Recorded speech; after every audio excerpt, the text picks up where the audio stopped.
ที่ว่าตะกี้ซึ่งรายการนี้ก็เป็นรายการประทีปธรรมวันพฤหัสบดีวันพฤหัสบดีที่1นั่นเฮาบ่ได้ออกอากาศก็มีโยมบางคนบางท่านโทรมาถามว่าวันนี้วันพัดตุลุงมาออกอากาศกะอีน้องก็รับฟังอยู่ว่าอย่างนั้นก็เลยบอกเขาเปิ้นไปว่าเดือน1มันมี4พัดหรือ5พัดพัดที่1นั่นของเดือนเนี่ย เขาจะไม่ได้ออกเพราะว่าได้ตกลงกันไว้ตั้งฐานนี้ตั้งโดยรอก็ดีอย่างก็ดีเปิ้นจะออกกันเขาจะออกพัดที่2น้อง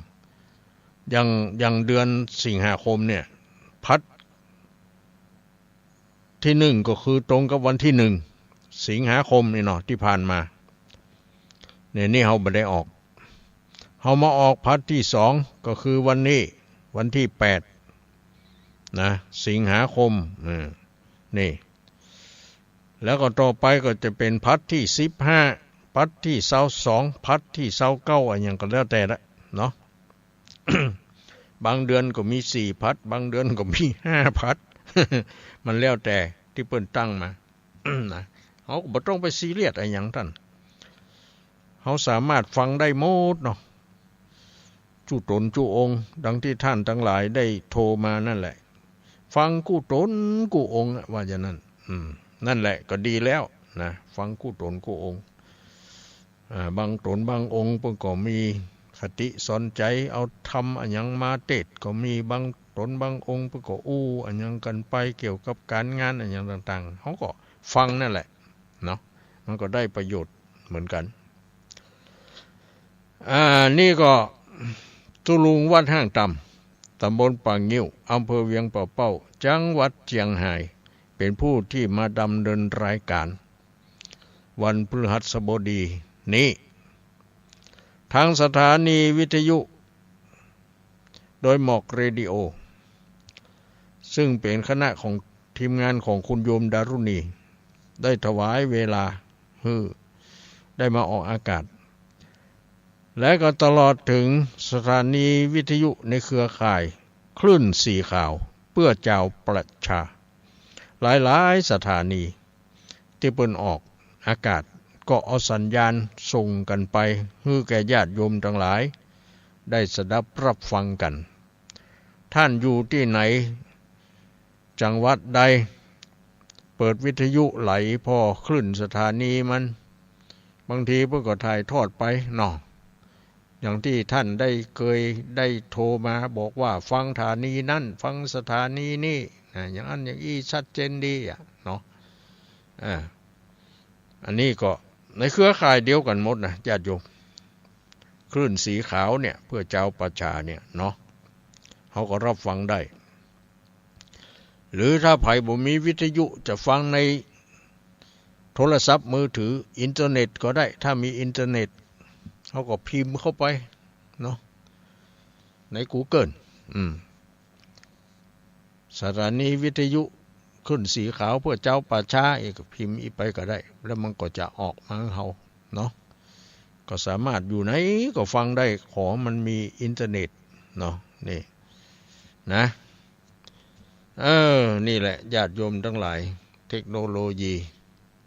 มันทันสมัยมีญาติโยมบางคนมาแอวหาตู้ลุงรวดมาปะมาปบแล้วก็บอกว่าใครหันห้องส่งสถานีว่าอยู่ที่ไหน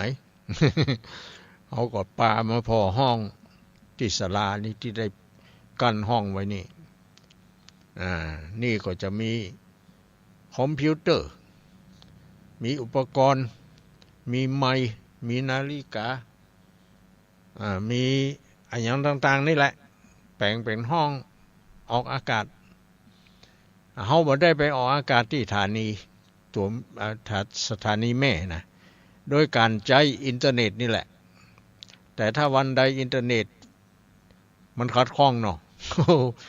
รับฟังบ่ได้ละบางทีของเฮาบ่ขัดข้องแต่ของที่เปิ้นก็สัญญาณอะไรอย่างต่างๆทางสถานีเปิ้นขัดข้องมันก็รับฟังบ่ได้เหมือนกันเนาะมันเป็นอย่างนั้นแต่เฮาบ่ต้องซีเรียสเครียดอะไรหยังแหละมันบ่ได้ฟังก็บ่เป็นหยังเฮาก็ไปฟังรายการอื่นของคลื่นสีขาวมีหลายๆสถานีอยู่เนาะที่ครูบาอาจารย์พระสงฆ์องค์ข้าเจ้าเปิ้นไปออกอากาศเนาะอย่างนั้นเอาละญาติโยมทั้งหลายเรื่องราวอย่างต่างๆเฮาก็อู้กันทีหลังตอนนี้เฮาก็มาอธิบายขยายความเกี่ยวกับเรื่องภาษิตที่ยกขึ้นเบื้องต้นรายการนั่นว่ายะโตยะโตจะปาปะกังตะโตตะโตมโนนิวาสเยเนี่ยแปลว่าก็บาปเกิดจากอารมณ์ใดๆพึงห้ามใจจากอารมณ์นั้นๆเหียนี่เนาะ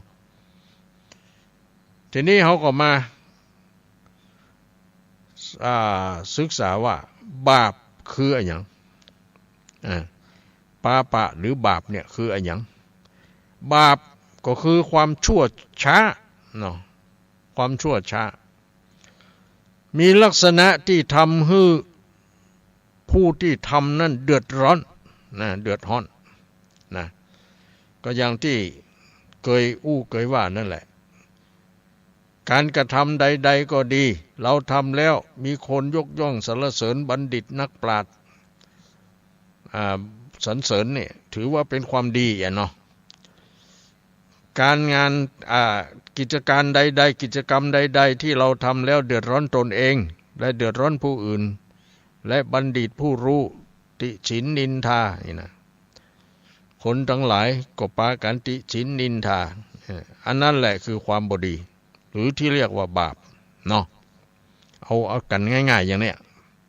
บาปก็คือความชั่วช้ามีลักษณะที่ทำให้ผู้ทำเดือดร้อนทำอย่างมันเดือดร้อนละนั่นบาปเนาะบางทีเขาว่าบาปครบหัวมันก็เนาะ ก็มาหันมาครบนะ หัวมันก็ดีอยู่ เนาะแต่ก็ยังว่าเปิ้นว่าอย่างนั้นเขาก็ยอมรับเหรอถ้าจะแม่นนะบาปครบหัว มันครบจริงใจหมู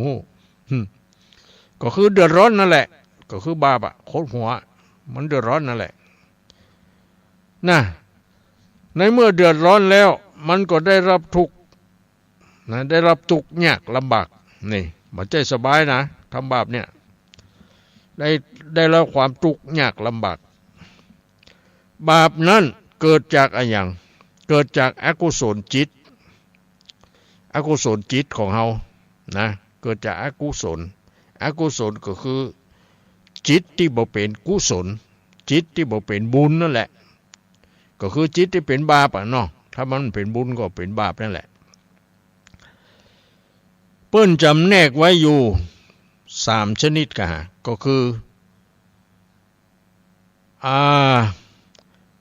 ความโลภหรือโลภะนี่ก็ถือว่าเป็นบาปนะความโลภถือว่าเป็นบาปความโกรธก็เป็นบาปนะไผขี้โคตรขี้เกียจก็เป็นบาปไผขี้โลภโมโทสันก็เป็นบาปนะแล้วไผลุ่มหลงมัวเมาในสิ่งต่างๆที่บ่เป็นสาระที่บ่เป็นประโยชน์ที่บ่เป็นบุญก็เป็นบาปโมหะมูลจิตที่เป็นความลุ่มหลงมัวเมาเนาะนี่เมื่อรู้ว่ามันเป็นบาปเกิดจากอารมณ์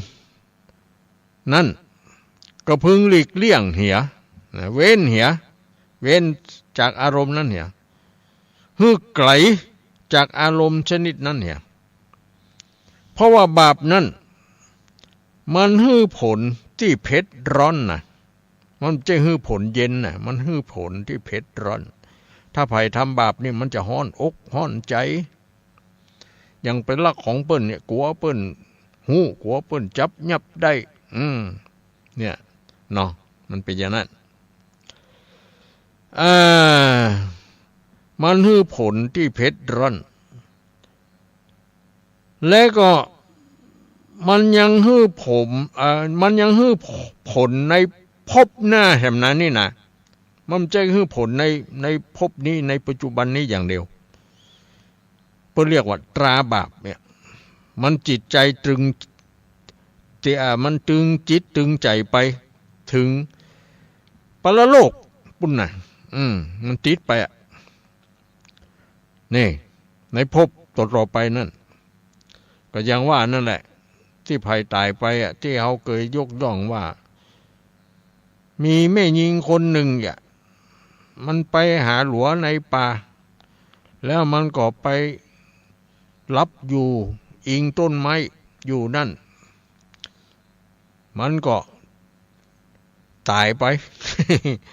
ฝันหันเนอะไม่ใช่ฝันมันหันใจล่ำสันกำดำแดงนุ่งผ้าต้อยผ้าแดงผ้าคาดหัวกำหอกกำดาบเนี่ยมาจับยับเอาไปเนี่ย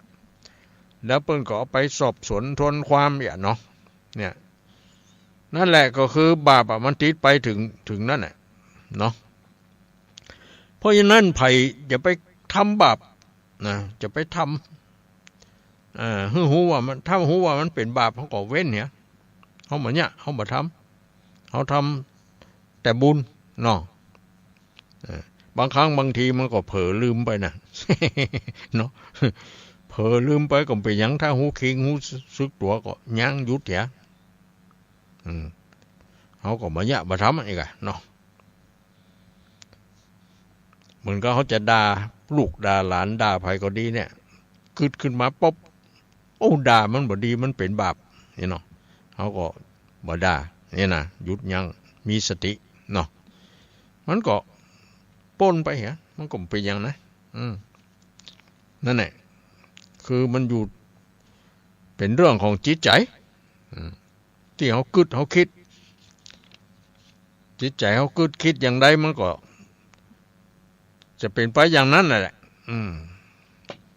อย่างเรื่องกำจ๋าเขาจิตใจเขาไปทางใดอย่างใด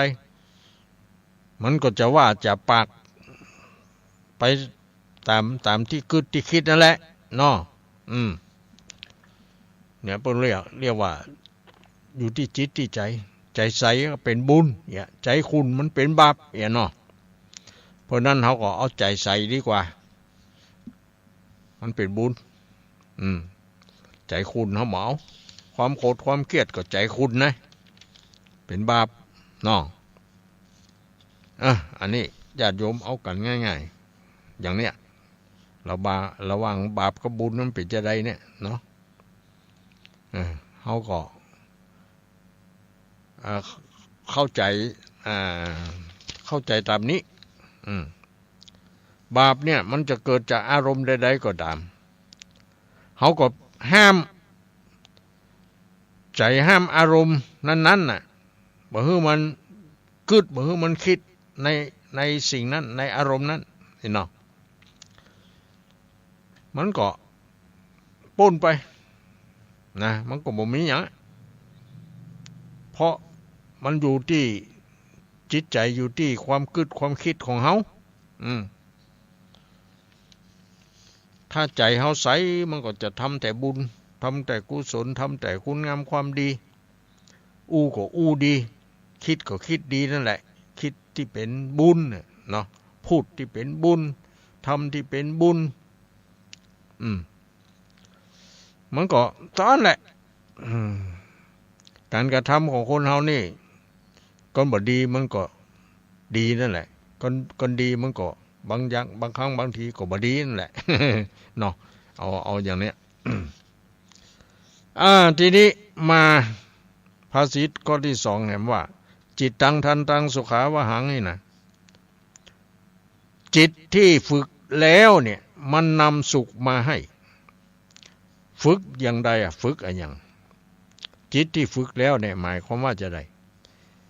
ก็หมายถึงจิตที่ถูกทำให้มดมนทินน่ะมนทินคืออย่างก็คือความโลภโลภอยากได้ของเขาเนี่ยจะเนี่ยแล้วก็ มนทินอันเกิดขึ้นจากความโกรธคนขี้โกรธนี่จิตใจมันบ่ค่อยดีนะอยู่ใกล้ก็บ่ค่อยได้นะ มันเป็นอันตรายดีบดีมันจะด่าหัวดีมันจะตีเฮามันจะยะเฮาเนี่ยกะคนโกรธเนาะ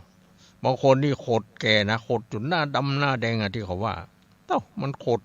หัวสั่นเงิน นี่นะ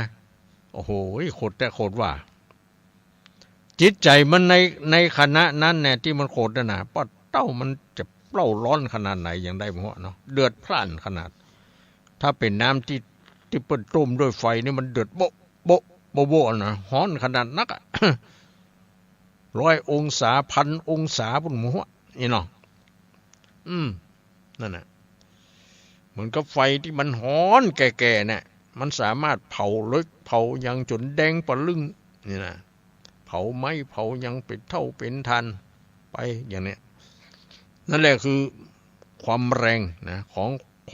องไฟคือความร้อนคนเขาก็เหมือนกันถ้าหากว่าเขามีความโกรธอยู่แล้วมันมีอะไรอย่างเข้ามาแถมทำให้โกรธนักขึ้นแถมนี่มันก็เป็นไฟนั่นแหละมันไปเผาผ่านจิตใจของเฮาเนี่ยไฟคือความโกรธเนี่ยมันไปเผาผ่านจิตใจแล้วไปเผาผ่านคุณงามความดีของเฮานี่เพราะนั้นเฮาดีอยู่แล้วเฮามีคุณงามความดีอยู่แล้วเนี่ยเฮาจะไปให้ความโกรธมันมาเผาผ่านนะความดีของเฮาที่มีอยู่นั่นนี่ถ้าเราทำได้อย่างนี้สบายเนาะสบายบ่โกรธไผมาวัดหัวเฮา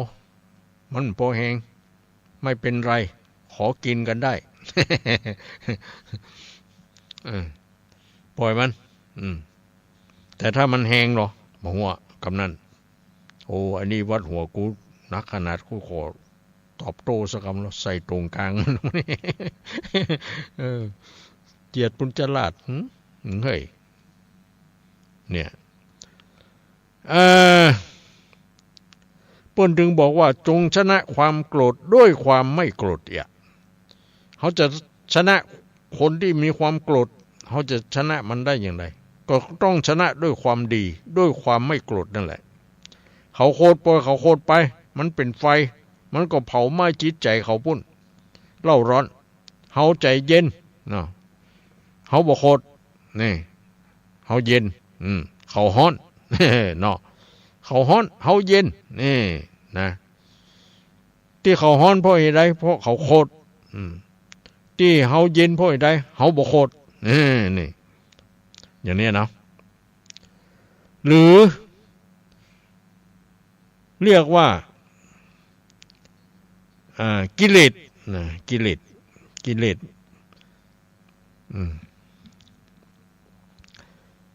สก็คือเครื่องเผาผลาญเนาะจิตใจให้เราร้อนนั่นแหละก็คือกิเลส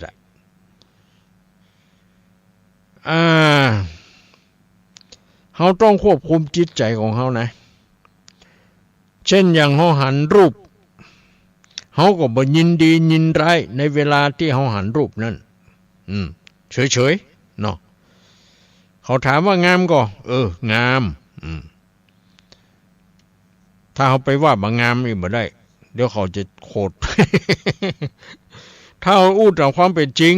มันก็ไปแถมยังก็งามอยู่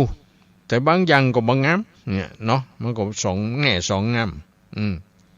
ก็ยานะกะคนเฮามันใจดีกูอย่างเนาะบางคนรูปงามสวยเนี่ยแต่จิตใจมันบ่งามก็ได้ตั้งในมันเนาะขี้โคตรขี้เกียจขี้เหล่าหน้าจาควร ขี้ว่าอย่างนั้นอย่างนี้มันต้องเสาะหาเรื่องหาราวนะคน ที่มีกิเลสนี่นะอันตัวเองนี่บ่ค่อยสนใจแต่สนใจคนอื่น นี่นะหันคนอื่นทำดีก็ทนอยู่บ่ได้นะคนประเภทนี้อิจฉาริษยานี่ข่อยเปิ้นแล้วก็ตัวก็บ่ทำนี่นะ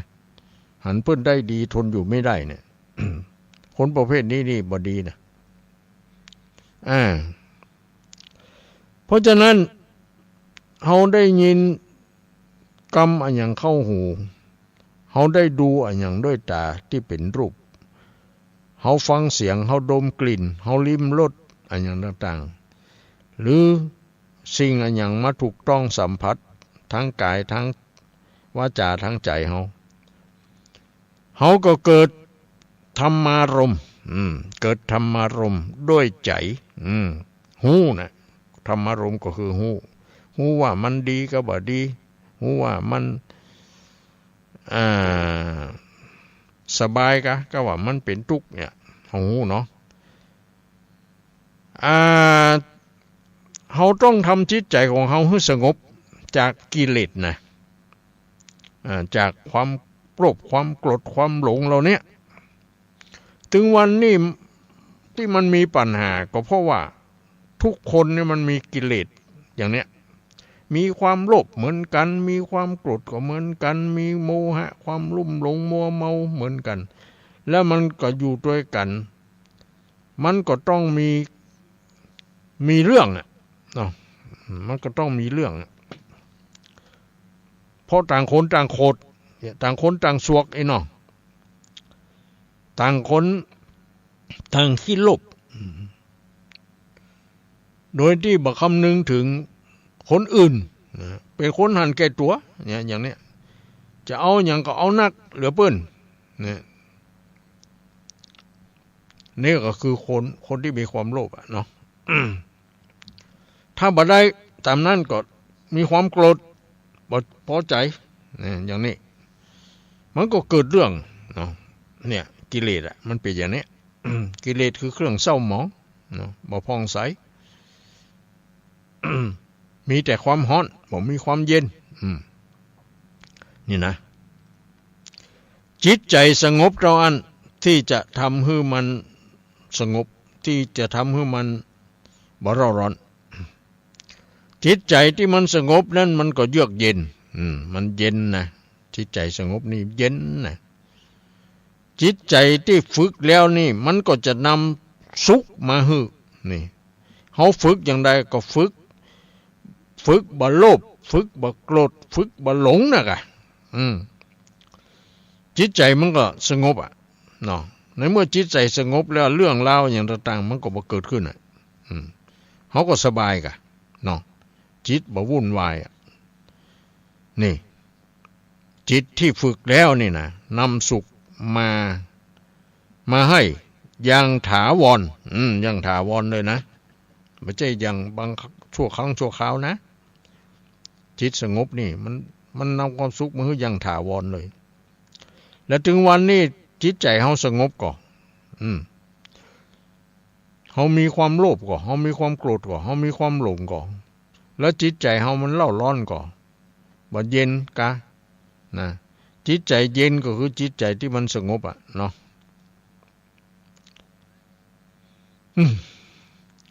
เพิ่นบอกว่าความสุขอื่นนี่มันสู้จิตใจสงบบ่ได้จิตใจสงบนี่มันมีความสุขมันมีความสุขแล้วก็เฮาปรารถนาจะไปนิพพานมันก็ไปได้ถ้าจิตใจสงบนี่นะถ้าจิตใจเล่าร้อนมันไปบ่ได้ เนาะก็ไปได้ใหญ่จิตใจมันก็วนก็วายเล่าร้อนมันบ่สงบมันจะหาความสุขได้บ่ได้เนาะ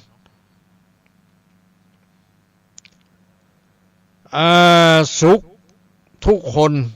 ก็ปรารถนานะทุกคนปรารถนาความสุขหมดบ่มีไผปรารถนาความทุกข์ไปถามพวกเราถามไผก็แล้วแต่นะต้องการความสุขต้องการความสบายหมดแต่เฮาต้องการแล้วเฮาบ่ทำเฮาบ่สร้างเหตุแห่งความสุข มันจะได้ที่ไหนมันจะไปได้อย่างใดอยู่เฉยๆอยู่บ่ได้มันจะได้ขึ้นมาก็หาไม่เนาะเพราะทางพุทธศาสนาของเขาสอนเรื่องการกระทำนะแต่ว่าความสุขนี่มันต้องลงทุนด้วยความทุกข์เหมือนกันนะที่เขาเคยว่าก่อนจะสุขเนี่ยต้องทุกข์ไปพลางก่อนจะเป็นก้อนทีละน้อยค่อยประสมเนี่ยเนาะจะเป็นใหญ่เป็นสีที่นิยมเนี่ยจะต้องก้มจากต่ำกระทำไปเคยว่าบ่อยๆเหมือนกันเนาะเนี่ยมันจะต้อง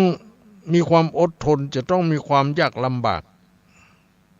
นะแต่เขาก็ใจความเพียรพยายามใจความอดทนเนี่ยเป็นทุนนะในการทำเนี่ยผลสุดท้ายมันก็จะสำเร็จเรียบร้อยดีงามสบายมากไม่ต้องเดือดร้อนห้อนใจอันยังก็ดีที่เขาได้มาโดยความยากลำบากนะมันจะเป็นสิ่งที่ภูมิใจเนาะอย่างเขาขยันมันเพียรทำการทำงานไอ้ใส่สวนก็ดีกล้าทำมากล้าขายก็ดีลูกเจ้าบ่ได้อยู่ได้ยั่งก็ยังว่านั่นแหละก่อนจะสุขก็ต้องทุกข์ไปพลางก่อนนี่แหละเนาะเขาก็ต้องทุกข์ไปพลางก่อนอย่างเนี้ยเขาถือคติข้อนี้แหละก่อนจะสุขมันต้องทุกข์เดี๋ยวก่อนเขาต้องทนลำบากและผลที่ได้ก็จะสบายทีหลังเพราะฉะนั้นเขาจะต้องมันฝึกจิตฝึกใจของเขานะฝึกอย่างใดก็ฝึกคือมันอยู่ในคุณงามความดีเนาะฝึกในการทำความดีนั่นแหละนี่แล้วผลของมันก็คือเขาจะได้สบายได้สบายแต่ว่าความสุขต้องลงทุนด้วยการทุกข์เสียก่อน ก็เมื่อก็ไปของกู้กันแต่ความทุกข์อันใดเฮาบ่กำไว้เมินนานมันก็อยู่ก็เฮาบ่เหมือนความทุกข์แต่ถ้าเฮายึดถือมันบ่ปลงบ่วางกำมันอยู่แบกมันอยู่มันก็นักมันก็ทุกข์อยู่นั่นตลอดเนาะเนี่ยความทุกข์มันเป็นอย่างนั้นมาภาษิตข้อที่3จิตตังคุตตังสุขาวหังจิตที่คุ้มครองแล้วเนี่ยมันนำสุขมาให้มันคุ้มครองอันอย่างมาคุ้มครองมันก็หมายถึงจิตที่ถูกคุ้มครองรักษาไว้ด้วยความดีนั่นแหละเขามีความดีอยู่แล้วเขาก็พยายามรักษาความดีคุณงามความดีของเขานั้นไว้บ่ให้มันจากเขาไปด่วนหรือไวนี่บ่ให้จิตยินดียินร้ายนั่นแหละในเมื่อเขาหันรูปในเมื่อเขาได้ฟังเสียงในเมื่อเขาได้ดมกลิ่นลิ้มรสในเมื่อมันมาถูกต้องตัวของเขาที่มีความรู้สึกที่เรียกว่าธรรมารมณ์ด้วยใจนั่นแหละว่ามันสบายกะมันเป็นทุกข์กะแล้วมันเป็นตั้งเสื่อมกะมันเป็นบาปกะก็ว่าเป็นบุญหรือเป็นตั้งเจริญเนี่ย อันนี้มันรวมความแล้วมันก็คงจะอยู่ที่จิตใจเนาะอยู่ที่ความนึกคิดของไผมันนั่นแหละเนี่ยความดีมันมีใกล้ตัวเฮานี่แหละมันจะอยู่ไกล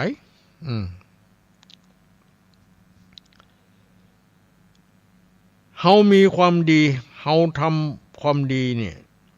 ป้องกันบ่ให้ความชั่วมันเข้ามานี่ เมื่อความชั่วความบดีมันเข้ามาในเมื่อเฮารักษามันไว้ได้จิตใจเฮาก็สงบสงบจากกิเลสสงบจากความเศร้าหมองนี่น้องและเมื่อถึงที่สุดแล้วย่อมนำความสุขอย่างยอดเยี่ยมมาให้แก่เฮาคืออันอย่างก็คือพระนิพพานนิพพานก็คือความเย็นเนาะมันบ่มีสุขอื่นยิ่งไปกว่านี่แถมแล้วเพราะฉะนั้นจงมันรักษาคุ้มครองจิตใจของตัวเองไว้ให้ดีให้อยู่ในคุณงามความดีป้องกันบ่ให้ความชั่วมันเข้ามาที่ตุลุงเคยบอกเคยกล่าวให้มันทำคุณงามความดีบ่อยๆนะเพื่อป้องกันจิตใจมันบ่ให้ความบ่ดีเข้ามานี่ก็ปิดกั้นนั่นแหละเหมือนกับว่าเฮาหับประตูใส่ก่อนล็อกให้เลยคนนอกมันบ่สามารถเข้ามาได้เนาะก็จิตใจเฮาเหมือนกันถ้าเฮาปิดจิตใจที่มันเป็นกิเลสที่อย่างต่างๆที่มันจะเข้ามาหาเฮาเนี่ยเฮาบ่ให้มันเข้ามาป้องกันกีดกันมันไว้ก็คือคุณงามความดีนี่แหละที่จะเป็นสิ่งที่ป้องกันก็คือมันทำความดีอยู่บ่อยๆนะจนเป็นนิสัยนะจนเป็นนิสัยแล้วเมื่อมันเป็นนิสัยเป็นสันดานแล้วเนี่ยความชั่วนี่เขาจะบ่ทำเลยเนาะเป็นอย่างนั้นมันก็จะมีแต่ความดีอยู่ไปตลอดนะเขาก็อยู่กับความดีไปตลอดเนาะจิตใจเขาก็สงบเยือกเย็นสบายคนจิตใจดีสงบเนี่ยอายุก็จะยืนตัวน่ะเนาะเพราะมันบ่มีอันอย่างที่จะมากุ้มรุมจิตใจให้กึดหนักให้อันอย่างต่างๆทำให้จิตใจวุ่นวายมันบ่สงบเนี่ยเนาะเนี่ยจิตใจวุ่นวายบ่สงบเวลาดับจิตไปมันจะหลงนะมันจะหลงไปไหนหลงไปอบาย หลงไปไม่สบายนะแทนที่มันจะหลงไปอันสวรรค์เนี่ยมันหลงไปมรณะเนาะอย่างเนี้ยเพราะฉะนั้นจงระวังจิตใจของไผมันนะแล้วก็รักษาจิตใจของไผมันไว้นะในความดีนะเฮามีความดีอยู่แล้วเนี่ยเฮาพยายามรักษาความดีของเฮาไว้ตลอดไปให้มันอยู่ก็เฮาไปเมินๆนานๆนั่นแหละจนกว่าชีวิตจะหาไม่นะดีเนาะมันใจว่าได้ดีแล้วลืมตัวกลับไปทำบ่ดีขึ้นมาแถมอย่างเนี้ยเนาะขึ้นต้นไม้พอจะสุดยอดลงมาเหี่ย อย่างเนี้ยเนาะแล้วเมื่อใดมันจะสำเร็จเนาะเพราะฉะนั้นอันนี้นะต้องคิดต้องคิดหน่อยหนึ่งเนาะถ้าคิดแล้วมันดีมันสบายก็บ่เป็นหยังอันนี้ก็บรรยายขยายความให้ฟังโดยย่อประมาณนี้เนาะเพิ่นบอกว่าคนดีเดินไปไหนไผก็ตักแม่ไปไหนเขาเป็นคนดีเนาะพ่อไปไหนมีคนตักมีคนฮู้จักห้องพ่อห้องแม่ห้องอย่างนั้นอย่างนี้คนดีเดินไปไหนไผก็ตักคนดีมีคนฮักไผก็สน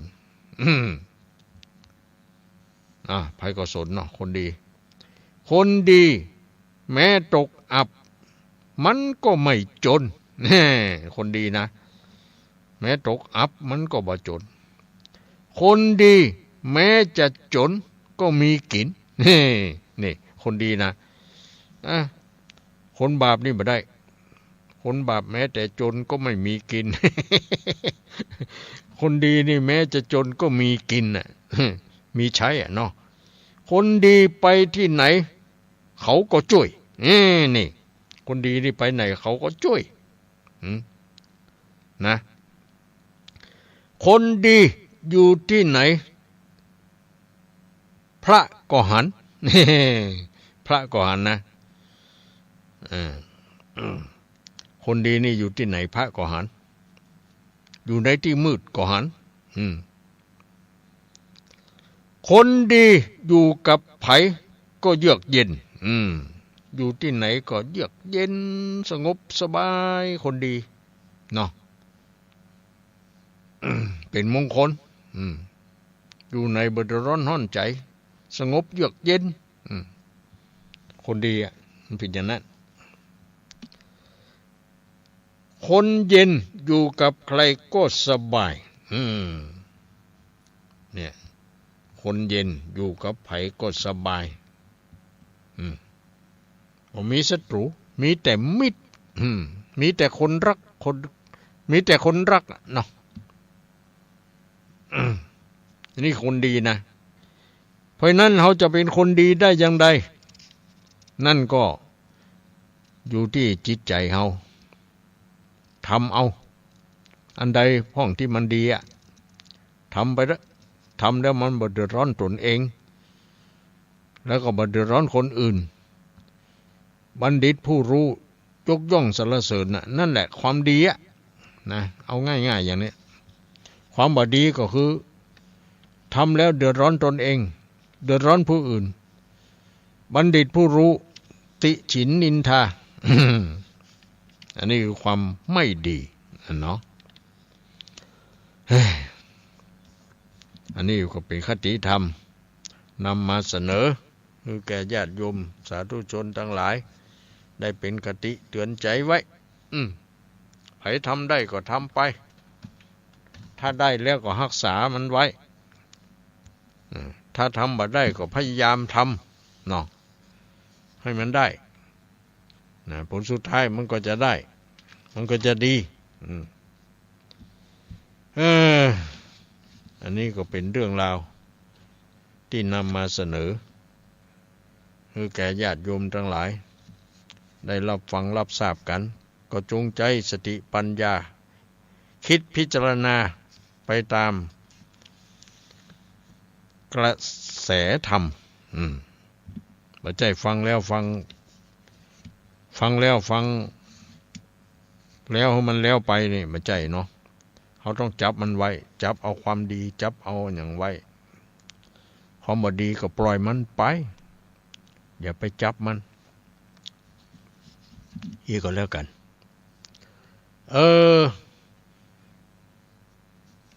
ก่อนที่จะเทศธรรมนี่ก็จะได้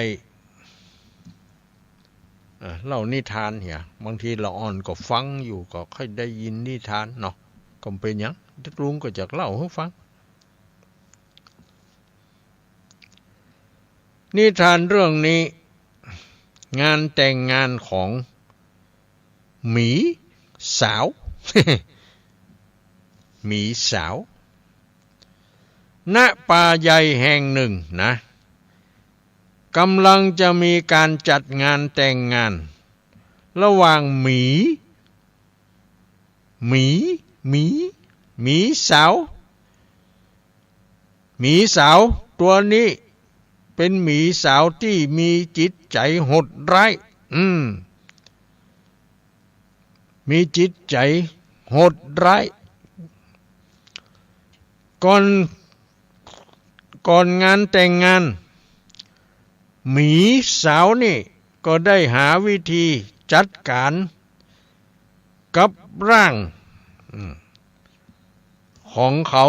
ที่น่ากลัวให้มันดูดีดูงามหมีนี่บางทีมันนั่นจะได้มันบดีเนาะบดีบางงาม ทีนี้หมีตัวนี้มันจึงออกกำลังออกกำลังล่าสัตว์นะออกล่าสัตว์ที่มีขนสวยงามเพื่อจะเอาขนนั่นมาตัดเย็บเป็นชุดแต่งงาน เหมือนกับคนเขาจะแต่งงานนี่เนาะไปหาชุดเหมาะๆงามๆอีกอะในห้างในร้านบางทีก็ไปเจ้ามาเอาสวยๆงามๆมีนิ้วเหมือนกันมันก็ไปเสาะหาขนที่สวยงามมาตัดชุดแต่งงาน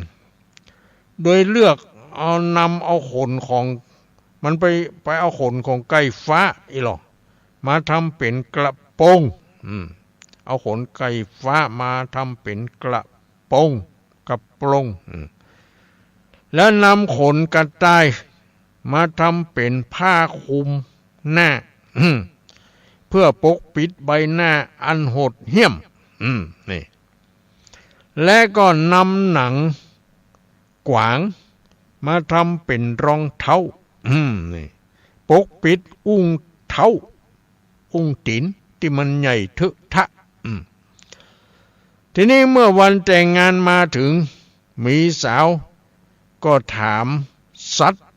ที่มาร่วมงานว่าพวกเจ้าว่าข้าเป็นสัตว์ที่งามที่สุดหรือไม่มันก็ถามสัตว์ทั้งหลายเหล่านั้นทีนี้สัตว์ทั้งหลายเหล่านั้นจะว่าบางงามเนอะอีกก็บ่ได้เนาะมันกลัวหมี เพราะหมีมันตัวใหญ่นี่เนาะกลัวมันเล็บมันกกฟังเนี่ยมันหยาดหน้าหยาดตามันจะคบหัวเนี่ยก็เลย ด้วยความกลัวนะสัตว์ต่างๆหมู่นั้นน่ะที่หมีมันถามเนี่ยเขาก็เลยจึงกล่าวชมหมีขาวไปอย่างรวดเร็วว่าแน่นอนกะต้านยังมาดูดีดูงามเหลือเกินอีหรอบ่เคยฮู้เคยหันมางามอย่างอี เนี่ยว่าคนเขามันเอาตัวรอดเนาะเอาตัวรอดบางครั้งก็จำเป็นต้องใช้วาทศิลป์ในการเอาตัวรอดนี่เนาะถ้าว่าบางงามด้วยน่ะเดี๋ยวหมีมันจะคบหัวน่ะมันจะคุบเนาะเขาก็เจ็บตัวเปล่าๆบางทีก็ตายด้วยทีนี้มันมีนกฮูกไผรู้จักนกฮูกมั้งเนาะนกฮูกอาวุโสมันได้สังเกตหันสัตว์ทั้งหลายต่างๆที่ไปชมหมีสาวว่างามอย่างนั้นอย่างนี้นกฮูกมาหันตัวนกฮูกมันอยู่ต้นไม้วะเนาะมีจะแย่อย่างมันบ่ได้เนาะถ้ามีขึ้นต้นไม้มันก็บินไปแหมต้นเนี่ยมีประจานมันเนาะนกฮูกมันก็บอกว่าถึงแม้เจ้าจะแปลงโฉมสวยงามขึ้นสัก100 เท่าพันเท่าแต่หากว่าจิตใจของเจ้าน่ะมันยังโหดร้ายอยู่นะเจ้าก็ยังเป็นหมีที่น่าเกลียดน่ากลัวอยู่เช่นเดิมนั่นแหละนกฮูกว่าอย่างนั้นทีนี้หมีมันก็มาจ้างว่าจะได้เนาะมันก็ยอมรับด้วยดีกัน อันเนี้ยเรียกว่านิทานเรื่องนี้สอนให้รู้ว่าตัวตนมีนิสัยที่แท้จริงบ่สามารถปกปิดนิสัยของตัวเองไว้ได้ถึงแม้ว่าหมีมันจะเอาขนสัตว์อันอย่างต่างๆมาประดับตกแต่งตัวมันนะมันก็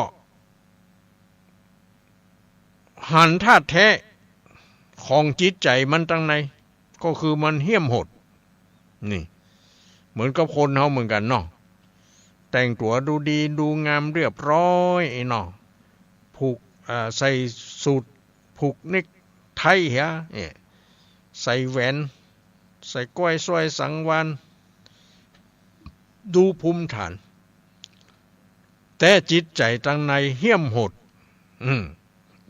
อย่างเนี้ยนะเพราะนั้นความงามมันห่อหุ้มตั้งนอกตั้งในมันบ่งามบ่ดีอย่างนั้นเนาะอันนี้ก็เป็นคติสอนใจว่าคนเฮานั้นถ้าจะดีขอดีถึงนอกขอดีถึงในนะมาใจดีแต่นอกเรียบร้อยดูงามประดับตกแต่งอย่างสวยสดงดงามนี่เนาะแต่จิตใจเหี้ยมโหดจิตใจดำอำมหิตขี้อิจฉาเปิ้นขี้ว่าร้ายป้ายสีเปิ้นขี้เล่าหน้าจ๋าขวนเปิ้นเอาดีใส่ตัวเอาชั่วให้คนอื่นอย่างนี้เนาะอันนี้มันก็บ่ดีอันนี้ก็เป็นคติสอนใจอย่างนี้นะเอาละญาติโยมทั้งหลายในโอกาสต่อไปนี้ก็คงจะได้เทศน์ทำต่อทำเรื่องแมวขนคำเนาะวันนั้นผูกที่5เทศน์บ่จบสักคำเสียงบ่พดเวลามันหมดเหียก่อนก็เลยหยุดยั้งไว้เมื่อคืนนี้จะมาเทศน์ต่อจะมาเทศน์ต่อก่อนที่จะเทศน์ต่อก็ขอประกาศแจ้งให้แก่ท่านทั้งหลายได้รับทราบว่าทุกปีในวันแม่แห่งชาติคือวันที่12สิงหาคมนี่เนาะซึ่งเป็นวันแม่แห่งชาติที่เฮาฮู้กันจังหวัดห้างต่ำมีโครงการปล่อยปลาคืนสู่ธรรมชาติในวันแม่นะปีนี้เป็นปีที่13แล้วค่ะ13ปีเข้ามาเนี่ยพอที่ปล่อยป่านะวันที่12สิงหาคมเจ้ามืดจะต้องเอารถไปรับป่าที่กรมประมงจังหวัดเชียงรายบุญได้ทำหนังสือไปขอเปิ้นฮื้อมาอยู่ 30,000 ตัวว่าจะนั่นปีนี้โดยการบรรจุในถุงแล้วเปิ้นก็อัดออกซิเจนนะฮื้อปลาในถุงนั้นตัวบอกว่าออกซิเจนเนี่ยจะดูอยู่ได้ประมาณ6ชั่วโมงเนอะถ้าเกินกว่านั้นปลาอาจจะตายอ่ะเพราะนั้นเขาก็ไปรับมาแล้วเขาก็ต้องรีบเอามาถึงเขาก็มาทำพิธีกล่าวคำถวายกล่าวคำปล่อยปลาอันอย่างต่างๆก็มีศรัทธาญาติโยมบางคนก็มาร่วมเนาะที่วัดเสร็จจากที่วัดแล้วก็นำไปปล่อยที่อ่างแม่ฉางเข้าไปแถม8 กิโลตะวันตกเป็นอ่างตั้งอยู่ในพื้นที่ของหมู่10หมู่11เนาะเอาไปปล่อยทุกปีปล่อยแล้วไผจะจับไผจะยับมันไปแกงก็ไปอย่างใดก็เป็นแถมเรื่องแล้วแต่เฮาเป็นผู้ปล่อย บางทีเขาปล่อยแล้วได้กินอยู่นะ หมูเขาก็บอกหัวแต่ป่าที่เขาไปปล่อยกันบ่ใจกันเขาก็บอกคำนึงถึงละปล่อยคือปล่อย เนาะบ่ต้องซีเรียสต้องอย่างมันปล่อยคืนสู่ธรรมชาติเสร็จเรียบร้อยเขาก็ว่ารักษาเนื้อสาตัวดีๆเน้ออีเนาะเพื่อเขาได้จับได้ยับอีกก็แล้วกัน นะพอดีก็มีผู้เข้าร่วมโครงการนี้100 ป่าย200 ป่ายประมาณนั้นต่างคนก็ต่างมาปูจาเต้าอายุของไผมันนี่คิดเฉลี่ยอายุปีสลึงก็ปี50 สตางค์ก็ปีบาทก็แล้วแต่ของตุลุงนี่ตุลุงเอาปี9 บาทปี9 บาทแล้วก็ 75 ปีเนี่ยก็75มาคูณนะกันเนาะคูณเก้าตกตกอยู่600ปลายกะเนาะประมาณนั้น600 กว่าบาทเขาก็เจาะใส่หัวใส่เข้าสัจจะที่ฐานขอให้ประจักษ์ทุกโศกโรคภัยไข้เจ็บอันอย่างต่างๆขอจะได้เจ็บไข้ได้พยาธิที่มันร้ายแรงถ้าเป็นก็ขอมันเป็นน้อยๆปันหอมปันหายบอกให้มันเป็นเลยไปได้เนาะมันย่อมเป็น นะเนี่ยเขาก็สัจจะที่ฐานไปยันเขาดูเหมือนคิดดูแล้วก็ก็อยู่ดีสบายอยู่นะบ่ค่อยจะเจ็บไข้ได้พยาธิอะไรอย่างถึงเป็นก็เป็นน้อยปันหอมปันหายนี่เนาะเนี่ยก็บุญกำบุญจูนะกะเนาะเพราะนั้นญาติโยมคนไหนจะร่วมโครงการก็ได้เลยเนาะตามใจอันนี้ก็บ่ได้ซีเรียสอะไรอย่างมากนักก็ยังแต่บอกให้ญาติโยมฮู้เผื่อว่าจะมีเวลาโอกาสได้ร่วมบุญปล่อยปลาคืนสู่ธรรมชาติกันเนาะ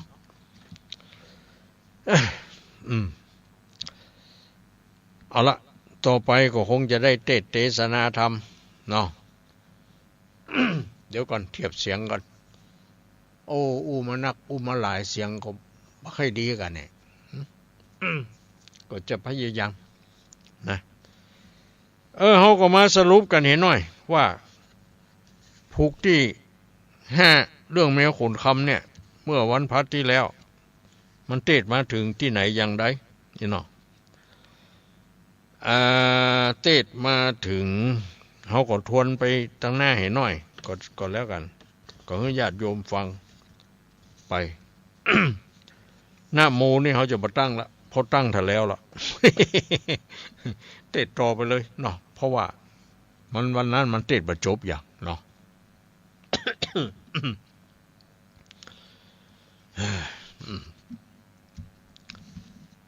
เอาฟังกันต่อไปธรรมทังปะกาเซนโตสัทธาอาหะสัทธาอันว่าสัพพัญญูพระพุทธเจ้าตนเป็นปิ่นเกล้าติโลกาจารย์ไขนี่ตานไปแล้วพระตนแก้วจริงเทศนาว่าตถาภากิญาเทวีวัจจนังตาสีโกธาโมเหกุมารโรอาวาทิติดังนี้เป็นตนภิกขเวดูราภิกขุทั้งหลายตนเป็นสายอริยเจ้าทุกคำเจ้าภาวนาต่างสุดตัวในกาลนั้นใสนางบับใบภากิญากันนำหนาขวาดหูก็เข้าไปสู่หอขวางกำเอาแขนนางโนดไทยเปียไม่เสใดก็ฟาดนางโคตรขนาดน้ำหนาแล้วใครจะร้องด่าว่าสังหยับจ้าสามานแสงจาขันโอกาสมุสาวาทต่อกู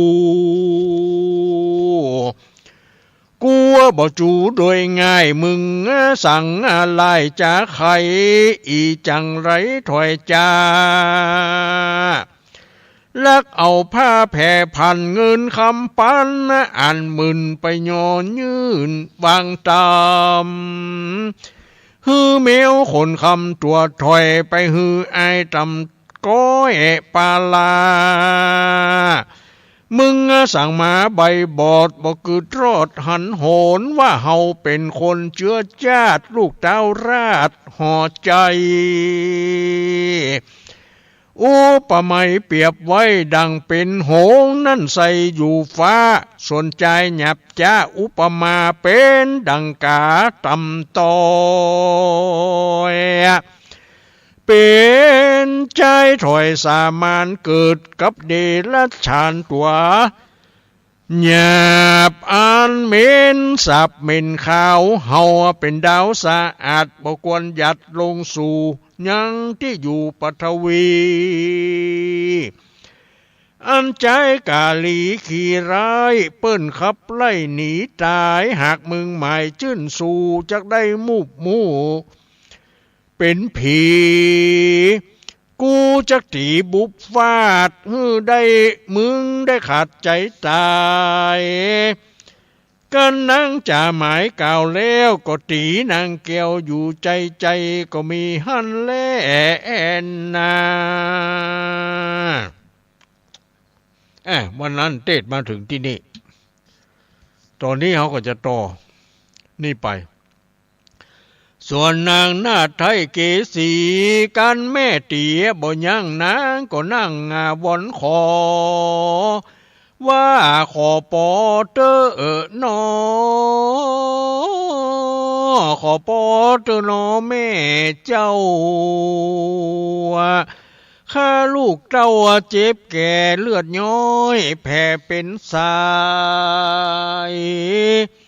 จักเป็นตายนั่นโสดขอแม่ได้โพดคุณนางก็จ่าให้ก็มีหันเล่นนาตาในกาลานั้นใส่เจ้าหนอไทยใจญาราชน้องนางน้อยนาฏเกษีขันนิ่งมีขวาดหูว่านางกินกู้ผู้เป็นปี้มีใจกลี้เจยบานหักเจ้ากุมมันนอนเน่าลูกแม่เก้าเทวีอันผู้มีเจ้าฟ้าพวกกล้าใจไฟใส่แปรไหลล่องน้ำเมินมากล้ำหลายปีบ่ตายหนีมุ้ยมอดชีวิตรอดขึ้นมาโบราณจ๋าแต่ก่อนเช่นปุมอนจ๋าไขว่าต่อซากไฟโคตรกล้าเสืออยู่ป่าดงหนากันมันกูทาหาวหาดย้อนถูกฟาดบุบตีงูดงรีหลายหลากตีแล้วหักบ่ตาย3ประการหมายนี้โสดจ้างมีโทษไปลูนบ่เป็นกุลสักหยาดบ่ควรประมาทลาสาเหตุนี้นะอาญาจ้าควรบอกเจ้าฟ้าเรียวไว้กันเหมือนไปละไว้ก็เหมือนดังไส้เป็นนอนหรือว่าขอนเป็นปวกยะกล้าสวกกูทากันเหมือนมากล้าหยาบจักมาขนับเอาเมืองเอาแต้นคำเหลืองไปนั่งกวนเฝ้าฟังไปคาให้ความหน้าเป็นผีเจ้ากาลีใจญราชหูว่าเจ้าน้อยหน้าจุมปูมีบุญจูช่วยกรรมได้ล่วงล้ำตั้งตายโกธาหลายเดือดไม่จิงไปน้อมไว้ทุนสาไขขี้ยาบอกเล่าตั้งแต่เก้ารอดไปโดยปริยายหลายแหล่บเวนแวบทใดฮือเต้าห่อใจป้อเจ้าหูเงินเก้าตามมีเจ้าปุริยศอาจหูว่าเจ้าน้อยนาตรงธรรมและแมวคนคำยอดซอยอันเป็นลูกน้อยบุตตาบ่มรณามวยมังที่น้ำกว้างสากรตนผู้ทอนเต้าไทยยินโคดไม่ปั่นไฟจากกำไปอื่นเป่าเรียกร้องกล่าวเสนารีบมาอย่าจ้าตั้งดังนาดามาเร็วไวเพื่อจะไปป่าเศร้าข้าหนอเน่าทั้งสองก็มีหันเล่นนา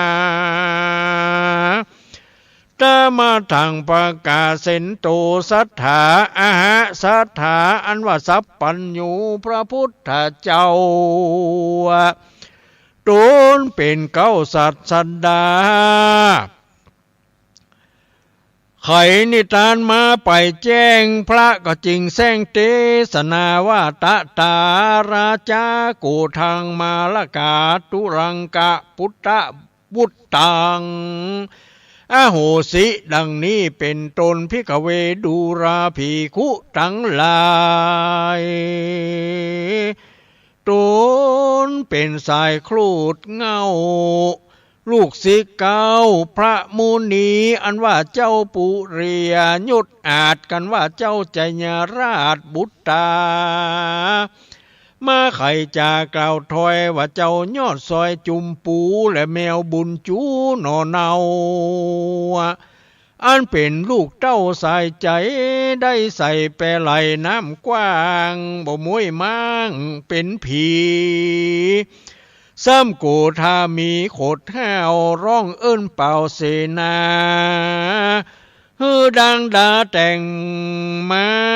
ตัวอาจกล้าเร็วไวเสนาในน้อยใหญ่แต่งมาไข่คนตัวตั้งเครื่องครัวเข้าน้ำอาหารพระมาตามมีอาวุธดีหอกดาบปืนปิดอับยายำเสนานำมาบ่จากันเจ้าฟ้าไข่ปานเขาก็ปากันรีบห้าวร้องเอิ้นเป่าสัญญาจุมมาอยู่ท่าอัดกล้ามาพร้อมหน้าบัดเดียวก็มีหันแล่นนากันว่าโยธามวลหมู่พร้อมนะอยู่เป็นสายขี่ม้าย้ายเป็นตาตนเจ้าฟ้าปุรีก็ขี่ม้าดีตัวอาจส่วนเจ้าใจญราชบาปหนาก็ขี่อาชาตัวแกว่นหกรีบแล่นนำทางจากหอควางที่อยู่บายหน้าสู่นิคมคามเลี่ยปนลำจะจืดพุ่นพุ่งมืดบังโบนเสียงริปนโห่ร้องสนั่นกองดงตาลเต้าหอจันยศอาจนำอามาตโยธาตั้งเสนาอาจกล้าจักไปคาหนอมุนีโยธามีบ่น้อยพร่องก็กล่าวถ้อยจากไขว่าเต้าหอใจนิสัยสั่งบับใบนำนานำโยธาอาจกล้าออกไปฆ่าลูกตัวสังบ่กลัวยังบาปอันกระหยับมัวดำมาพ้องก็ไขกรรมโอกาสว่าเจ้าจุมปูราชกุมมารเป็นนอตะลงยานที่ไว้การเต้าไทยห่อจันไปแต่งพันลาบซาบาปอันกล้าตัวร้ายเตี้ยงตอบสายบัดเดียวพ้องก็จะเหลียวเก่าอูกับเจ้าหมู่เดียวกันว่ากันเต้าฟันนอล่าเราจักขาเต้าตายพ้องก็จะหมายตันกล่าวว่ากันสู่ขาต้านเต้ามรณาเฮาก็อาสาไปฟาดข้าเจ้าใจญราชเป็นผีเสนามีบ่น้อยตั้งกล่าวถ้อยจากไขเข้าเครื่องใจหมุนไม่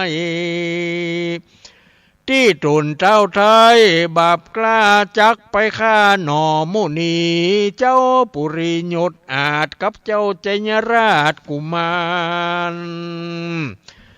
นำโยธาหารมวลหมู่บายหน้าสู่ดงตันที่นอตะรงธรรมาหนุ่มเน่า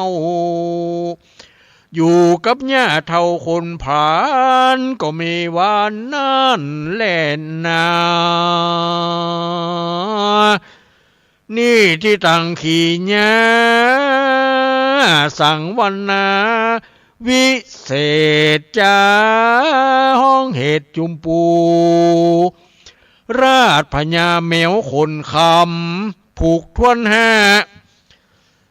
เจ้านี้เจ้าอีก็วาดบางหลงโป่งแล้วก็บังกุมสมเร็จเสด็จแล้วเจ้านี้ก่อนแลนา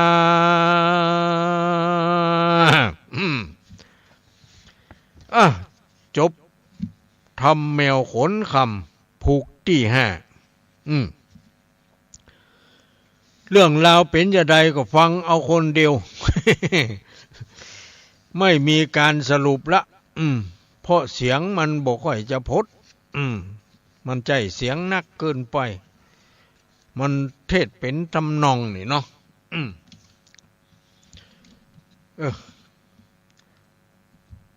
วันพัดแน่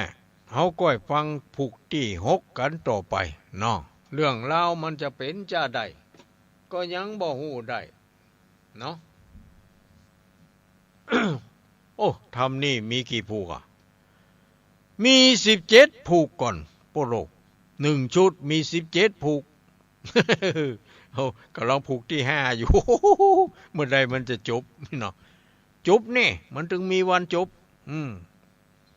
เนาะฟังไปยังไปมันถึงจบวันหนึ่งนะอันนี้แหละญาติโยมทั้งหลายการฟังเทศฟังธรรมฟังเอาเรื่องเอาราวฟังเอานิยายสายเจี้ยมีกติสอนใจอยู่เขาก็เอามาเปรียบเทียบกันมันมีถึงดีมีถึงหายอยู่ในเรื่องนั้นเขาก็เลือกกลไกใส่เอาแต่เขาฟังนี่นะเขาจะไปลำเอียงจะไปเข้าข้างอันใดอันหนึ่งไปฮักอันใดอันหนึ่งแล้วไปจังไปด่าอันใดอันหนึ่ง เดี๋ยวบาปมันจะเกิดขึ้นเนี่ยนะอย่างกับท่านนั้นจังนางภาคีอย่างนั้นเนาะมันนั่นเป็นแม่น้าไอ้น้องเนี่ยเพราะว่าแม่น้ากับลูกเลี้ยงนี่นะมันจึงเป็นเรื่องเป็นราวมาตั้งแต่สมัยใดแล้วเนาะหน้าที่ฮักก็เหมือนกับลูกตัวลูกในอกอีกอะเนาะอันนี้ไปจังกัวบ่ได้สมบัติวะกลัวว่าสามีจะเอาสมบัติคือลูกเมียก่อนตัวเองเป็นเมียน้อยเป็นอันนี้มีลูกกัวลูกบ่ได้เข้าบ่ได้ของหาวิธีการแกล้งเนาะหาเรื่องหาราวใส่คือผัวหน้ามืดตาลาย บ่หันกุนหันแต่โทษนี่เนาะหันแต่โทษบ่หันบุญหันแต่บาปเนี่ยเพิ่นเรียกว่าอย่างก็หูกำฟังเอากำง่ายอีกเนี่ยบ่คิดรอบคอบด้วยสติปัญญาเนี่ยเพิ่นเรียกว่าหลงจนมืนตาบ่ขึ้นนี่นะเพราะนั้นเฮาเป็นศรัทธาเฮาจะไปหลงมัวเมาจนว่าบ่หันคุณงามความดีหันแต่บาปหันแต่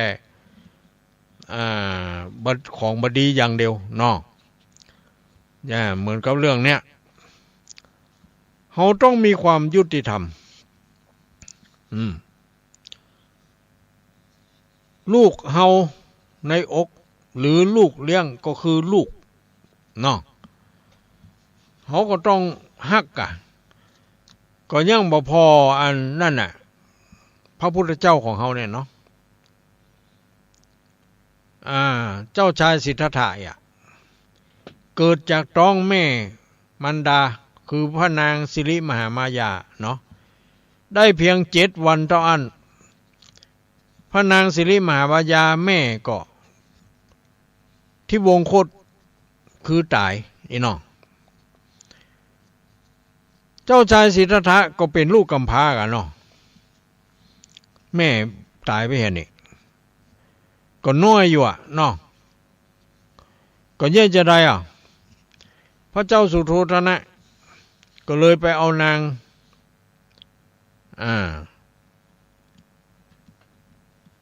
นางอย่างประชาบดีโคตมีเนาะ ซึ่งเป็นน้องสาวของพระนางสิริมหามายานะเอามาเป็นภรรยาคันจะไปเอาคนอื่นเนอก็กลัวว่ามาค้ำลูกอีกเนาะเอานางประชาบดีโคตมีนี่แหละคือเป็นน้าของเจ้าชายสิทธัตถะตัวเองเนาะน้ามันก็จะต้องฮักหลานกันเนาะแต่ที่นี่นางนี่ก็ฮักเหมือนลูกมันใจมาฮักเหมือนหลานนะฮักเหมือนลูกเลยเหมือนลูกในไส้คล้ายๆอย่างนั้นโอ้เรื่องดูปู่เสืออย่างดีเปิ้นบ่อิจฉาเปิ้นบ่ริษยาเปิ้นบ่จังเปิ้น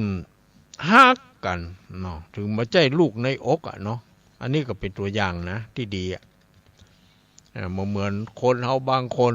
มาใจลูกตัวนี่โอ้ยจังนี่เนาะ ลักกินก่อนซ่อนกินรุน เนี่ยบาปมันก็มาหนีไปไหนนะคนใดทำอย่างใดน่ะมันจะได้อย่างนั้นเพราะฉะนั้นเขาอย่าไปคิดเลยอินดูละอ่อนเนาะแม่บ่มีอยู่หั่นแล้วเปิ้นมาเขาก็หวังเอาเฮาเป็นแม่เฮาซ้ำบ่เป็นแม่ที่ดีสกรรมเนาะเป็นแม่ยักษ์แม่มารแม่ล้างผลาญเหี้ยเนี่ยความจริงเรื่องนี้มันมีมาเมินลูกเลี้ยงกับแม่นะเมียหลวงกับเมียน้อยเนี่ยมันมีเรื่องมีราวกันมาตั้งแต่สมัยใดแล้วเนี่ยเนาะก็จ้ามันหยังยุคเขามาเปลี่ยนเนี่ยกะมันมีปัญหาหยังดอก ปัญหาก็คือว่าเราไม่ยอมเปลี่ยนนั่นแหละเนาะย่อมมีปัญหาแน่นอนนี่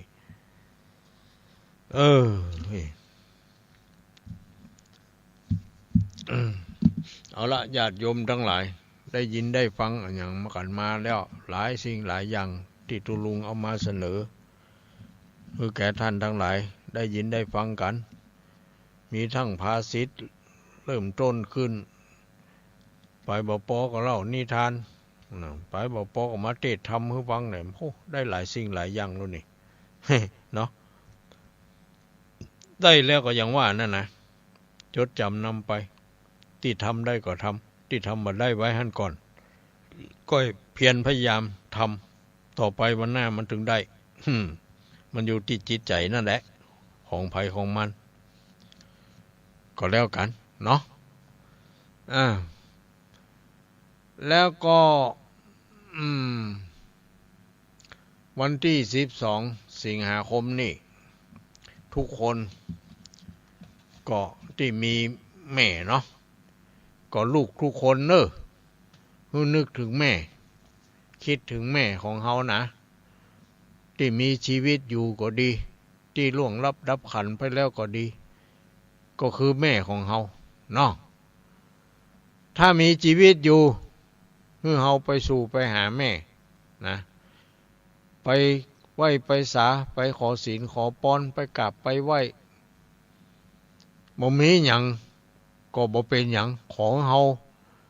ไปหาเพิ่นไปขอศีลขอพรขอคุณงามความดีหรือไปสู่มาลาโทษเมื่อก่อนได้ปากล้ำกำเหลือได้เกียรติได้ด่าแม่ก็ดีก็ขอให้แม่เอาสิกรรมให้นี่เนาะต่อไปลูกจะเป็นคนดีของแม่นี่แม่มีคนเดียวห่อเข้าเตียวไปเสาะหาพับบ้านพับเมืองบ่มีไผเหมือนนี่เนาะเพราะนั้นเอาจงรักษา น้ำใจจิตใจหรือคุณงามความดีของแม่ไว้จะไปให้แม่ได้เสียอกเสียใจย้อนเฮาที่เป็นลูกทำให้เปิ้นเดือดร้อนห้อนใจนะลูกทุกคนจงเป็นลูกที่ดีลูกแก้วแก้วแปลว่าสิ่งที่ให้เกิดความยินดีขอให้พ่อแม่ได้มีความยินดีปีดากับเฮาที่เป็นคนดีที่เป็นลูกที่ดีของพ่อของแม่เนาะอันเนี้ยแม้แต่สัตว์เดรัจฉานเนี่ยมันยังฮักลูกของมันนี่เนาะนี่นะเดี๋ยวนี้เฮาเป็นมนุษย์เป็นผู้ที่มีจิตใจสูงแต่เนาะเฮายังบ่ฮักแม่เฮาเตื้อเองบ่ฮู้ว่าจะเป็นมนุษย์เป็นคนได้อย่างไร เนาะอันนี้เมื่อเปิ้นมีชีวิตอยู่เฮาไปสู่ไปหาก่อนที่เปิ้นจะล่วงลับดับขันไปแล้วเฮาจะเสียอกเสียใจจะบ่ได้ปฏิบัติปัดโปอย่างเปิ้นบ่ได้ตอบแทนบุญคุณอย่างเปิ้นเนาะทีนี้บางทีถ้าแม่ใครก็ดีเปิ้นล่วงลับดับขันตายไปแล้วเฮาก็กึดหาเปิ้นกะมีเวลาโอกาสก็ทำบุญสูญทานขันเข้าป้องกาหยังกาหรือปูจาทำเทศในวันพระวันศีลในพรรษาเนาะอย่างตุลุงนี่เอากุปีนะบางทีเอากุปี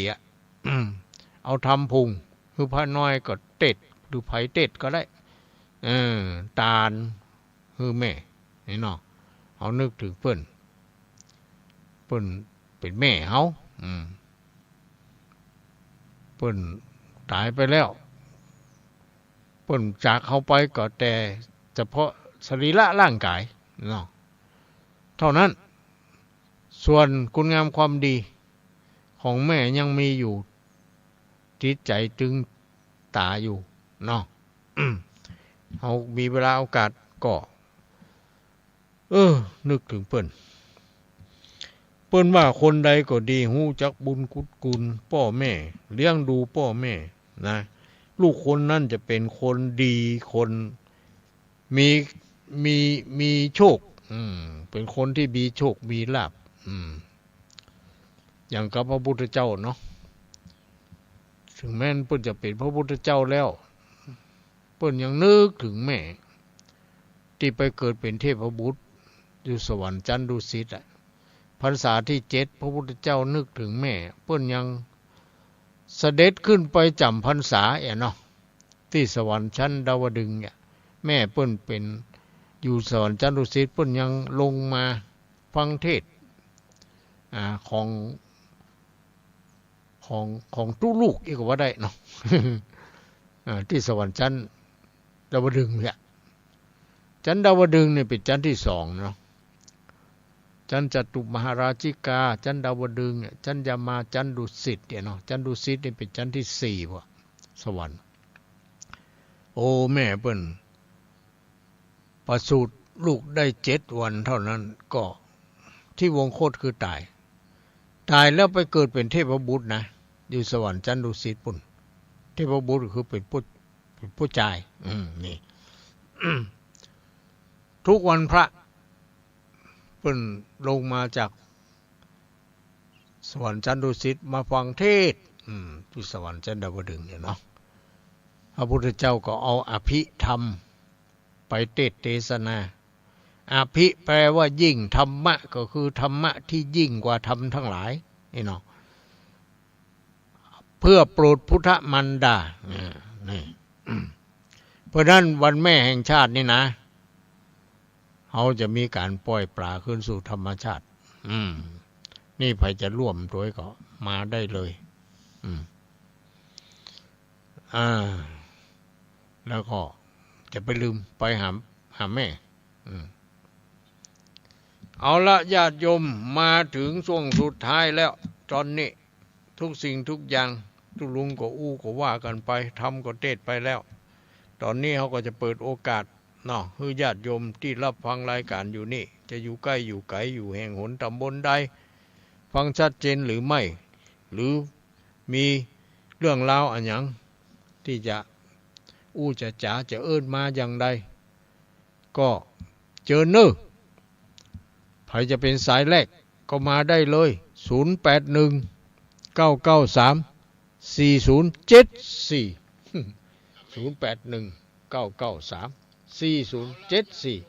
็ว่ามันหนาวมันเย็นนอนรับกันไปเหี่ยหมดแล้ว ถ้ามีก็มาเข้ามานั่นมาแล้วไข่หมอเนอร์นี่นะสายแรกมาแล้วเจริญปอนครับไว้สาครับท่านป่อบุญธรรมมาแล้วสายแรกบ้านปงน้องเอาสายแรกเลยวันนี้ดีละป่อบุญธรรมครับชัดเจนดีนะครับชัดเจนดีฟังฐานีนายของแม่กระจานครับโมเดิร์นเรดิโอกะครับของแม่อย่างก็แม่อนงของแม่อนงเนาะมันรับฟังได้หมดเนาะของแม่อนงก็ได้เปิ้นถ่ายทอดไปเนาะโอ้หลายที่ของดอยหมอกดอยหมอกก็ได้ดอยหมอกก็ได้เนาะครับดีละป่ออยู่ดีสบายเด้ออนุโมทนาขวัญยืนบุญกรรมบุญจูบุญรักษาเทวดาคุ้มครองขออยู่ดีมีสุขนี่ก็ป่อบุญธรรมมาสายแรกเนาะเอาสายที่2จะเป็นไผจ้าเข้ามาได้เลยมาแล้วเจริญปอน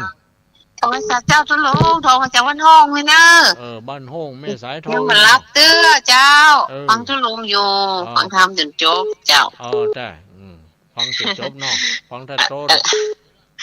อันฟังอันสถานีวัดห้วยจงซักเจ้า98.75เจ้า98.75เนาะเจ้าวัดห้วยจงซักชัดเจนดีเจ้าขอบคุณเจ้าของสถานีเพิ่นเนาะเข้าใจดีตุลุงก็เต็กก็เข้าใจดีเนาะชัดเจนดีเจ้าชัดเจนดีเนาะบ่มีหยังติบ่กำลังใจตุลุงเด้อยังฟังอยู่สาธุเจ้ากับไว้สาเจ้าบ่มันติมาพ้องนะมีแต่ยกยอเจ้าลมดีดีละอนุโมทนาสาธุเจ้าสาธุมาแล้วสายที่2สายทองเนาะบ้านห้องนี่เป็นไงจ๊ะเจริญปอนเนาะนมัสการครับปออ้ายเนาะครับผมฟังจากได้หมอกนะครับดิจำเสียงได้อยู่ฟังได้หมอกเรดิโอของคนยมดารุณีเนาะครับผมชัดเจนดีเหมือนกันเนาะพอดีมันออกทั้ง2คืนนะครับอย่างบุญธรรมมาตะกี้ออก2คืนแหละครับผมถึงงั้นแม่ขจารโมเดิร์นกับมันโดยหมอกครับแม่ขจารโมเดิร์นของแม่อนงเนาะครับผมโดยหมอกเรดิโอของแม่ดารุณีแล้วก็แถมหลายสถานีเนาะที่เปิดก็สัญญาณไป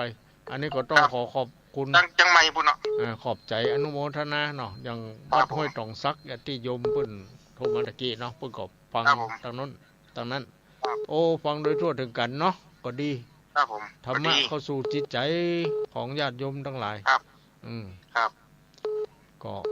ขอบใจอนุโมทนาเนาะครับนมัสการนะครับเด้อ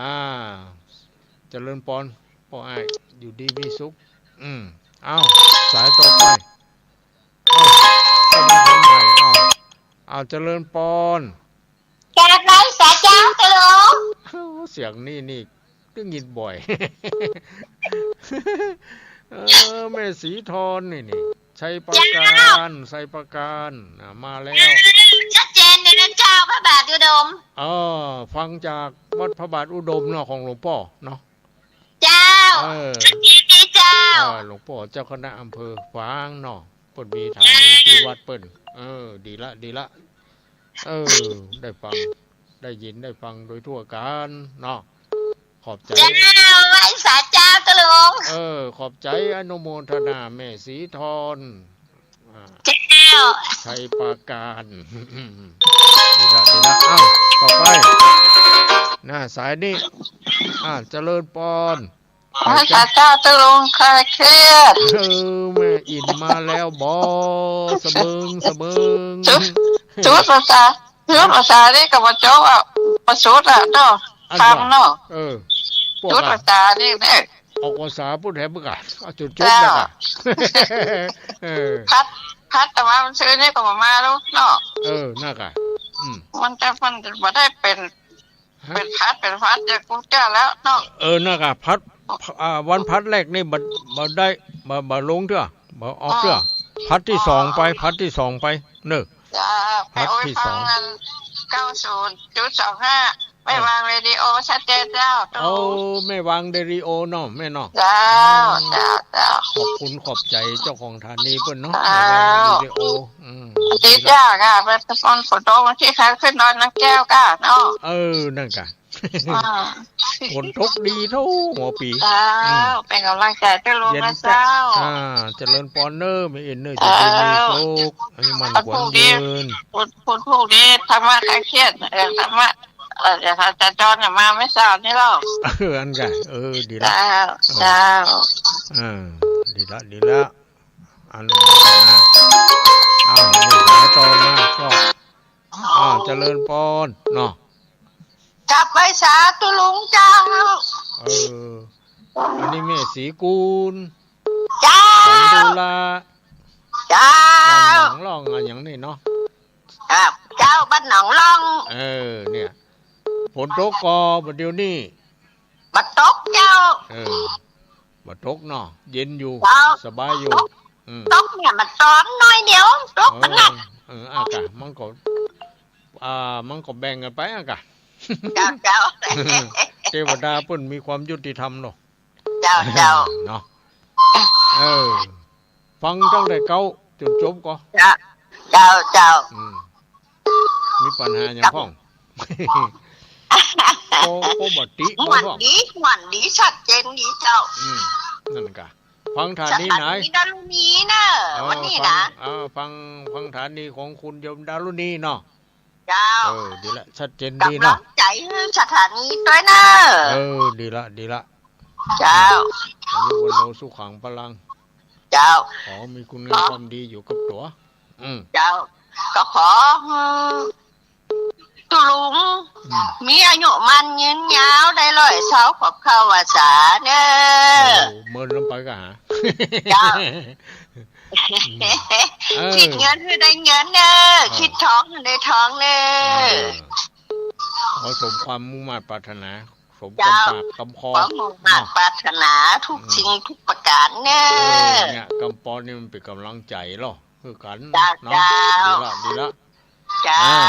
อายุวันโนสุขังพลังดีมีสุขเจ้าเหมือนกันเน้อสายต่อไปเนาะแบ่งกันแบ่งกันแบ่งกันจ้ามาแล้วเจริญปอนไม่ใช่เจ้าเจริญปอนจากไหนจ้าแม่แสงลาวังเจริญเป็นยายน้องแคทเด้อแต่เป็นยายน้องแคทอยู่วังเจริญนะแม่เนาะน้องแคทสอนจังหายว่าเจ้าแต่เป็นบ้านก็เปิ้นจังมาหาแม่ก็เจ้ามาจากที่ไหนมาข้างเจ้าดีแล้วเนาะก็เดินหาแม่ก็มาหาแม่ก็ดีแล้วเจ้ามาห่างกันอย่างกันแต่วางดีเป็นสอนโรงเรียนมันได้มาเนาะได้มาวางก็ได้มาที่เนาะวันเสาร์วันอาทิตย์บางทีก็มาอย่างกะเจ้าดีละแม่มีลูกเจ้า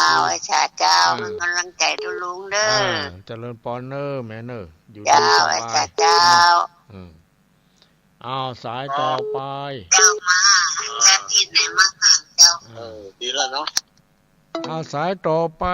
มีไหมเข้ามาแล้วเจริญปอน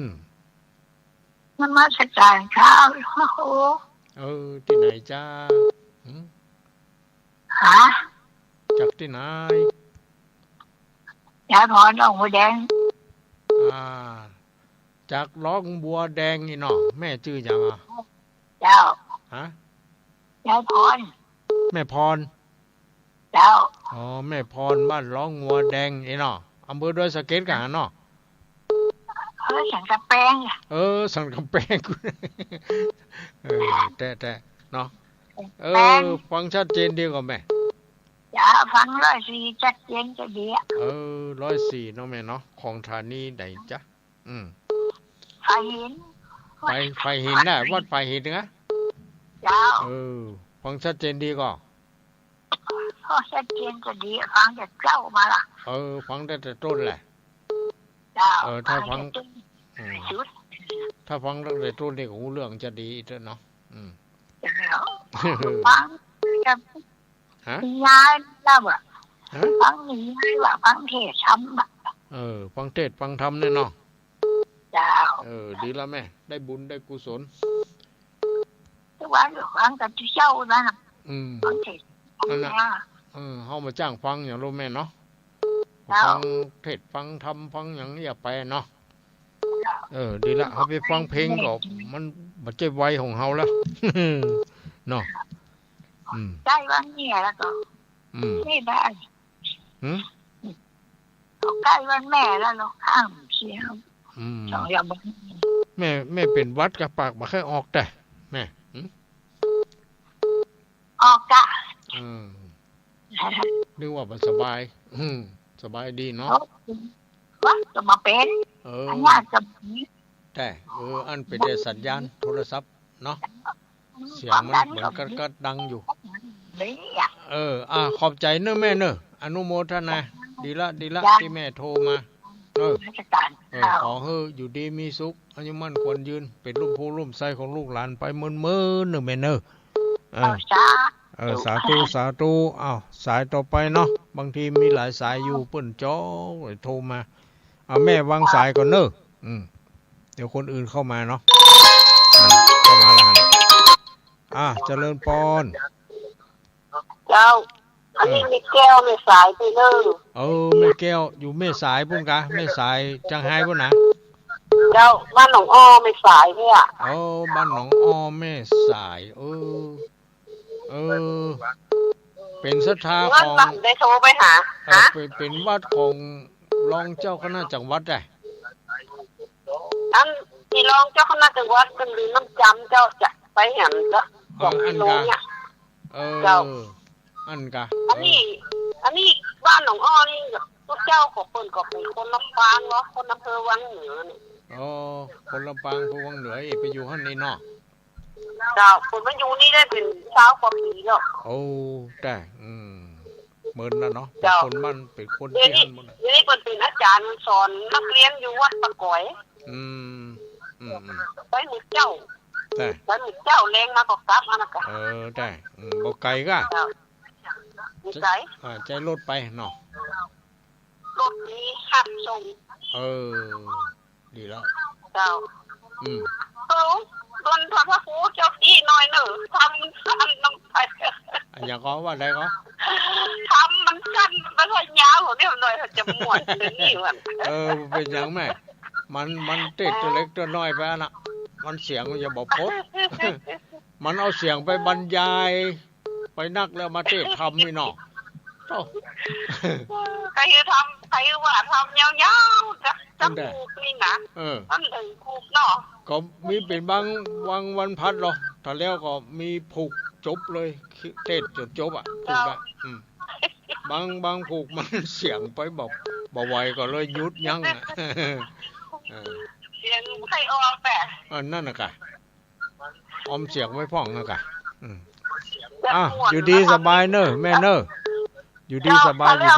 โอ้โหวิธีขายจังได้จะซื้อมาตานนี่กะมันเนี่ยตั้งเสียหยังทำเนี่ยมีกะแม่ไปที่จังไห้ฮั่นร้านสังฆพันธ์จึงมีปะเลอะเลยซื้ออันนางงูองค์กับอันอย่างเจ็ดหัวโบปันจีบน้ำตาลเนี่ยก็ดีกะเป็นยังแม่มีเวลาโอกาสตานไปเถอะเจ้าสาธุเจ้า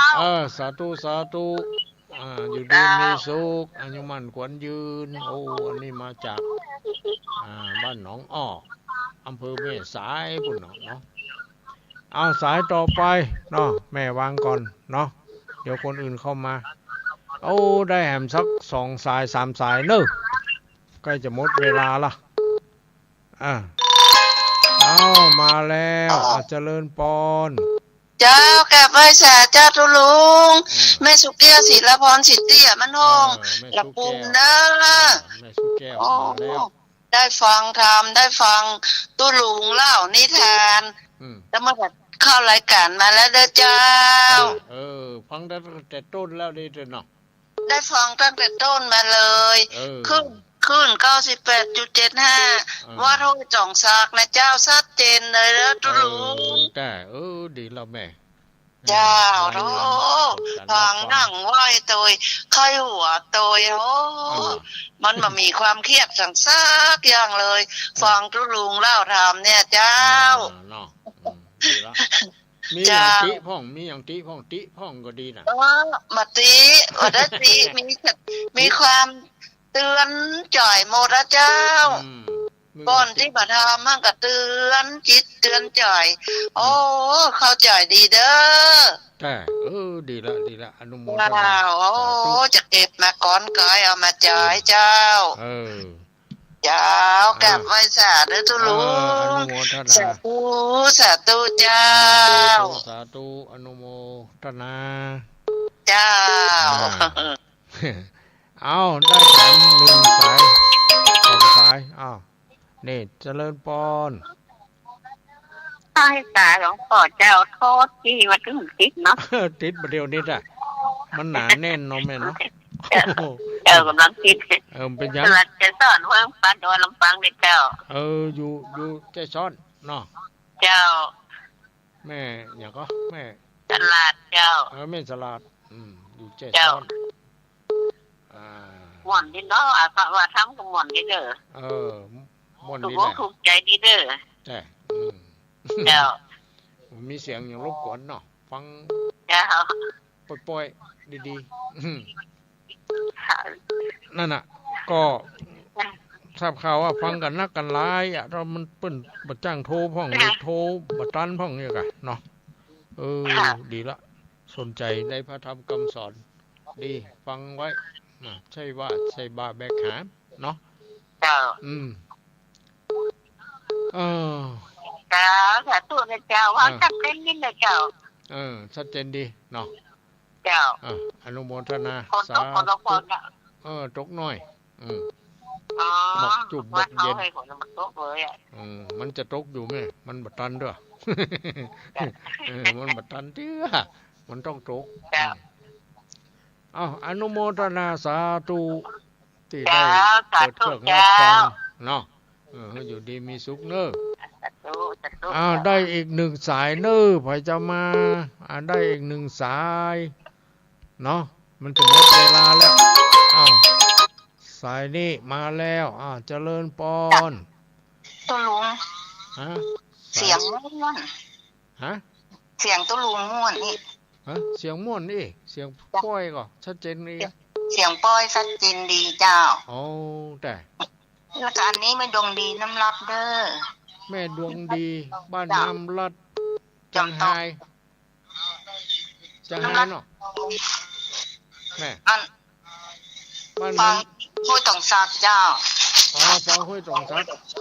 บ้านน้ำรัดที่ไหนน้ำรัดจะมีคลองขึ้นแหละที่วัดพระธาตุจ้ะแต่นึกว่าน้ำรัดจังไห้บ่น้ำรัดจำตกจ้ะแต่ฟังชัดเจนดีเนาะแม่เนาะชัดเจนดีเจ้าดีละเสียงตุลุงก็ม่วนฟังแล้วม่วนอกม่วนใจดีนะดีละทำให้คนอื่นฟังแล้ว